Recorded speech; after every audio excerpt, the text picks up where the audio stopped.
যখন কথা বলল, বাবা মার চোখে পানিটা ঝরঝর করছে, বলছে ঠিক আছে সন্তান, তুমি যখন যাবে তুমি যাও, তবুও তুমি ভালো থাকো।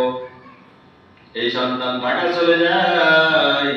ঢাকায় গিয়ে ফ্ল্যাট বাড়িতে ওঠে, ভাড়া বাড়িতে ওঠার পরে ওখান থেকে চাকরি করা শুরু করে।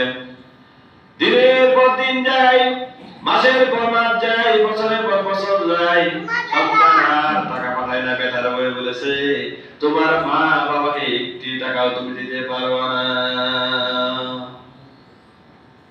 কি বলেছে?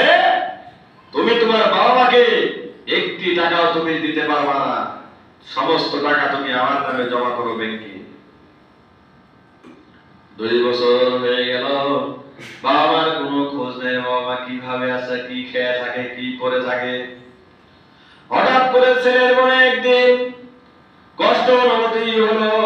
2 বছর চলে গেল, বাবা মা কোনো চিঠি পাঠায়নি, কোনো টাকাও পাঠায়নি। আমার বাবা মা বেঁচে আছে কিনা তবুও আমি জানি না।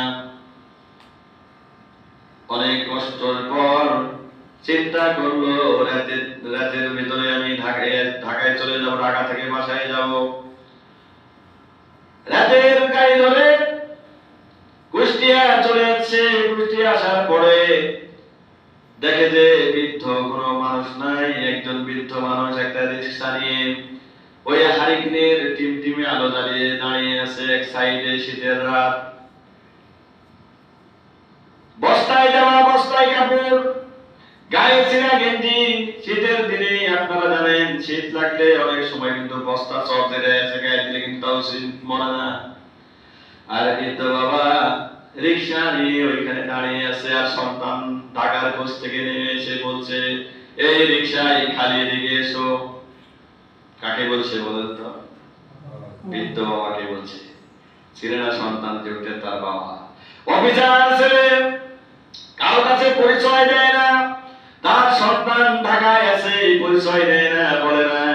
না খেয়ে থাকে 3 দিনকে না খাওয়া শরীর, 3 দিন না খাওয়া শরীর। ওই রিক্সা নিয়ে বাসা থেকে এসেছে। দিনের বেলায় রিক্সা চালালে আমার সন্তান যখন বলবে অমুকের সন্তান ম্যাজিস্ট্রেট, অমুকের সন্তান ইঞ্জিনিয়ার, অমুকের সন্তান ডাক্তার, আর আমার বাবা রিক্সা চালায়, এই কথা যদি ছেলের কানে যায়, বলেন তো কেমন লাগবে? শরম লাগবে, খারাপ লাগবে না? যদি আপনার ছেলে একটা ভালো চাকরি করে আর আপনি যে যদি ওই মুসিগিরি করেন, তাহলে এটা মান সম্মান ছেলে যাবে না? অবশ্যই যাবে।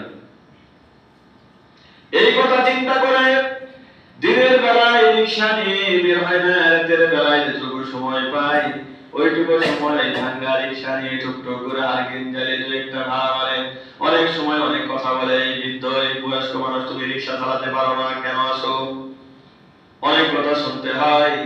এই সন্তান ঢাকার কোচ থেকে নেমে দেখতে পাবে একটাই মাত্র রিক্সা আছে, হারকিন জ্বালিয়ে টিপ টিপ করে বলছে খালি এদিকে এসো। আস্তে করে গাড়িটা আসলো। আসার পরে সন্তানটা বাবা রিক্সায় চলেছে, কিন্তু জানে না এটাই আমার বাবা রে। জনম দুঃখিনী বাবা এই রিক্সায় চালিয়ে এখানে এসেছে।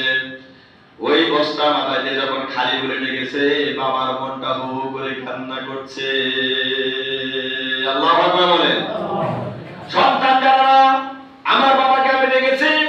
আর বাবা যখন সন্তানের গলা শুনতে পেয়েছে, তখনই বুঝতে পেরেছে আমার কলিজার টুকরাটা আমার কাছে এসেছে।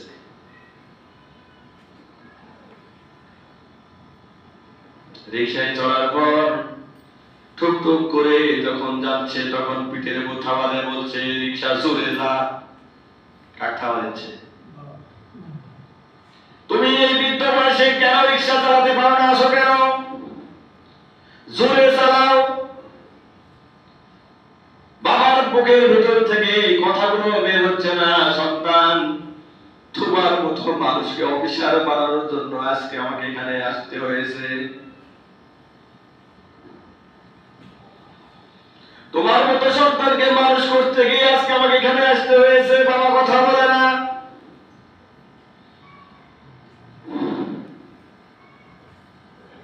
একবার নয়, দুইবার নয়, 3বার ধাক্কা মারার পরে বলতেছে সুরে যা। 3বার ধাক্কা মারার পরে বাবা সহ্য করতে পারে না রে। আবেগে বাবা বস্তাটা সরিয়ে বলতেছে, ও সন্তান, তোমাকে মানুষ করতে গিয়ে আজকে আমার এই জায়গাতে এই অবস্থা হয়েছে। মুখ খোলা করে ছেলেটা, আমার বাবা তুমি এখানে কেন, তোমার এই অবস্থা কেন, তুমি রিক্সা নিয়ে এখানে কেন রাতের বেলায়?